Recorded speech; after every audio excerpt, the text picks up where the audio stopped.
que maneira nós podemos exercitar o nosso amor? Uma das formas, amados, é quando nós imitamos a Jesus e servimos. Jesus, ele disse claramente uma certa feita aos seus discípulos: eu não vim para ser servido, eu vim para servir. Quantas vezes nós, principalmente à medida que a gente vai ascendendo economicamente, que a gente vai crescendo financeiramente, prosperando financeiramente, a gente perde a prática do servir. A gente começa a encher nossas casas de domésticas, a gente começa a comprar vários utensílios para nos servir. Nada contra, por favor, mas eu acho que a gente não pode perder a noção, a ideia, a prática de que a essência do discípulo é servir. E nós praticamos o nosso amor da maneira como nós servimos os nossos familiares, como nós servimos o nosso cônjuge, os nossos filhos, os nossos pais, quando nós servimos os nossos irmãos da igreja. Quantas vezes nós entramos na igreja, e isso é uma febre, é uma epidemia que está se espalhando aqui nas igrejas evangélicas do nosso país. As pessoas querem que a igreja exista para lhes servir. Elas entram na igreja para ser servidas. Elas entram como se fossem clientes numa loja, onde o cliente tem sempre razão. E o púlpito é um grande balcão de mercadoria, onde o evangelho é a própria mercadoria. Não é assim, amados. Se a gente quer ser discípulos de fato, se a gente realmente entender o evangelho de Jesus, se a gente realmente entendeu qual foi a vida desse homem, que esse homem foi muito mais que um carpinteiro, esse homem serviu, esse homem se humilhou, esse homem teve práticas, teve atitude de um escravo, ele lavou os pés dos seus discípulos, ele foi um homem que existiu para ressuscitar mortos, para consolar viúvas, para multiplicar pães e saciar a fome e a necessidade das pessoas. Esse homem existiu para servir. Esse homem, ele amou, que ele serviu até a própria vida. E ele amou tanto, que ele decidiu morrer a viver sem cada um de nós. Isso é amor, isso é entrega. Como você se identifica com essa verdade? O fato de você é discípulo de Jesus, e você expressa o seu amor quando você serve o seu irmão, quando você serve o próximo, quando você no seu trabalho, você faz as coisas com excelência, porque sabe que você está servindo alguém. Quando você é funcionário público e lá no balcão, no cartório, você oferece um serviço com qualidade. Quando você está no comércio, ou você que é o dono, faz o que faz com excelência, porque você sabe que o seu trabalho, a sua mão de obra, é uma maneira, uma forma de você glorificar a Deus. Serviço. Em segundo lugar, a morte de Jesus torna realmente possível cultivarmos um relacionamento vibrante com o Pai. Vou ler de novo. A morte de Jesus torna realmente possível cultivarmos um relacionamento vibrante, e não apático, vibrante com o Pai. O texto diz: tornando-se semelhante aos homens, e sendo encontrado em forma humana, foi obediente até a morte. Morte de Deus. A gente já tem na mente que a gente tinha pecados, e que a gente estava afastado de Deus, e que Jesus vem, ele morre, e ele perdoa os nossos pecados, e ele vem para nos levar juntamente para o Pai. A gente tem essas coisas, essas verdades, tudo arrumadinho aqui na nossa mente. Mas o grande desafio é que, segundo assado, a gente desenvolveu um relacionamento vibrante com o Pai.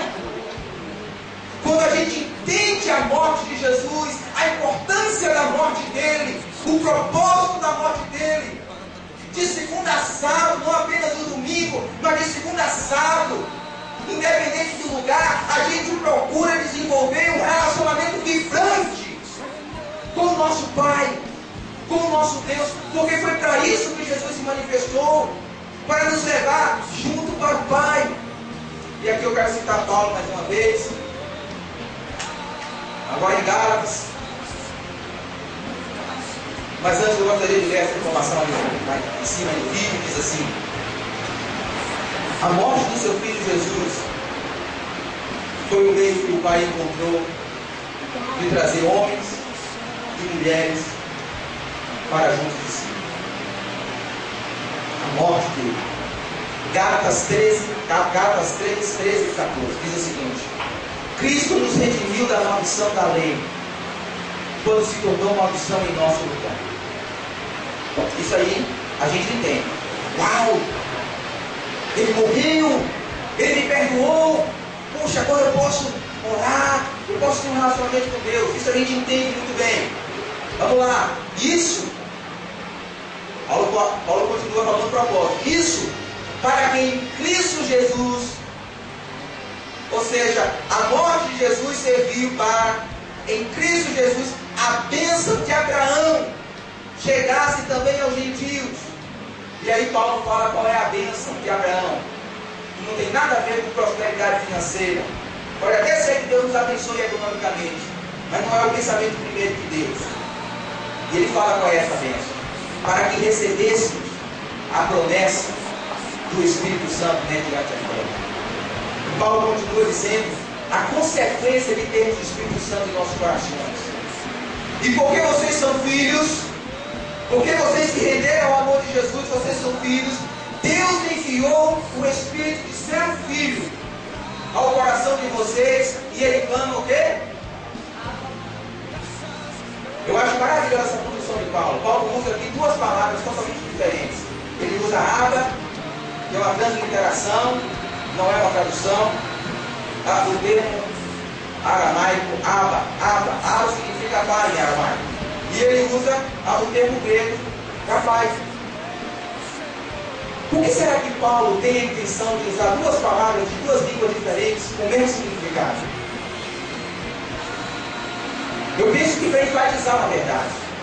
Ele repete para enfatizar uma verdade: que Deus é o nosso Pai, e que o Espírito Santo ele clama Abba Pai.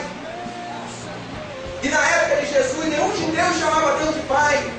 Jesus é que começou chamando Deus de Pai, para mostrar que ele tinha intimidade com o Pai. E Paulo está dizendo: o Espírito Santo que está em mim, que está em você, ele clama Papai, ele clama por Deus. O Espírito Santo está gritando dentro de você por um relacionamento mais próximo de Deus, para que você se achegue mais a Deus, para que você reserve momentos para se prostrar diante de Deus, para orar, para meditar nas Escrituras. Buscar um relacionamento íntimo com Deus não é apenas reservar momentos para estar aqui na igreja. Esse momento vai ser um momento importante em que você sai da sua casa para estar aqui, para ouvir o que Deus tem para dizer para você expressar o seu louvor ao Senhor. Mas de segunda a sábado, discípulos de Cristo, que entende o significado da morte de Jesus,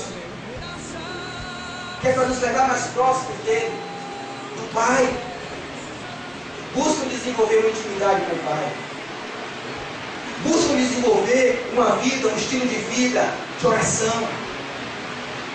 Oração tem virado quase uma exceção, infelizmente, nas nossas vidas. Tamanho corre-corre, tamanho são as urgências do dia a dia,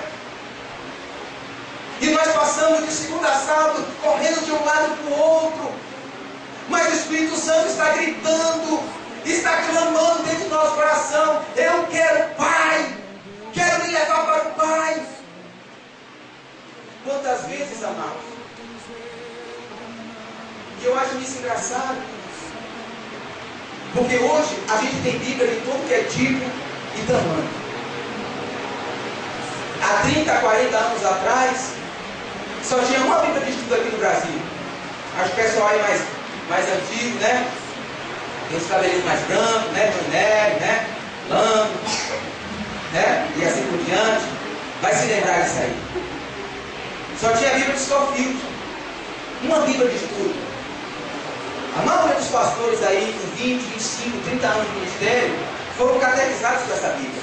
Hoje você tem Bíblia de tudo quanto é tipo, de tudo quanto é cor. Você não dá conta de tantas Bíblias que são publicadas todos os meses.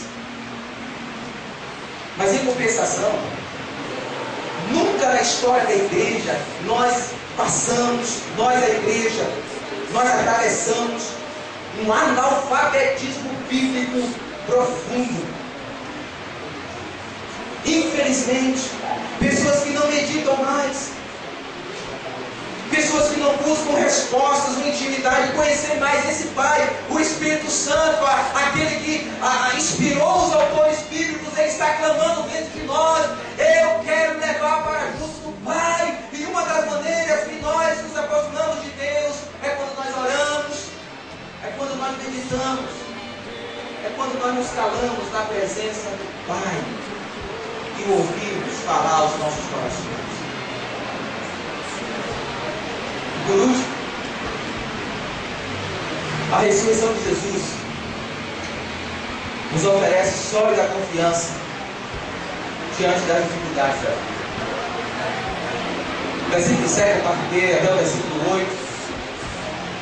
Olha só o que o apóstolo diz. Por isso, Deus o exaltou à mais alta posição. E lhe deu o nome que está acima de todo nome, para que ao nome de Jesus se dobre todo o joelho, nos céus, na terra e debaixo da terra, e toda a língua confesse que Jesus Cristo é o Senhor, para a glória de Deus Pai. O que Paulo está dizendo aqui é que Deus ressuscitou o seu Filho amado Jesus. E mais, Deus não apenas o ressuscitou, mas Deus o elevou a mais alta posição. Deus o colocou à destra, à sua direita. E essa é uma figura de linguagem para ilustrar o tamanho da importância, do poder, da autoridade que Jesus recebeu. Deus o exaltou para que todo joelho se dobre diante de Jesus, toda língua confesse Jesus, para a glória de Deus.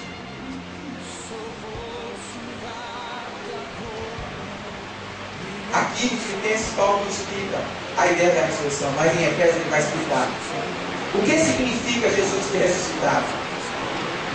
Olha só o que Paulo diz: olha também para que os olhos do coração de vocês sejam iluminados.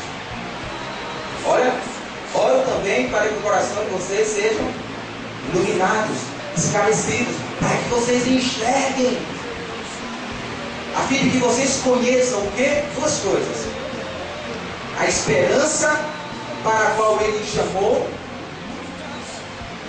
e a incomparável grandeza do seu poder para conosco, os que cremos, conforme a atuação da sua poderosa força. E Paulo aqui é bem redundante, é bem repetitivo. Ele fala de poder e ele fala da poderosa força de Deus. E ele pede a Deus que abra os nossos olhos, abra os olhos da igreja, Senhor, para enxergar o poder que ela tem, o poder que foi conferido a ela,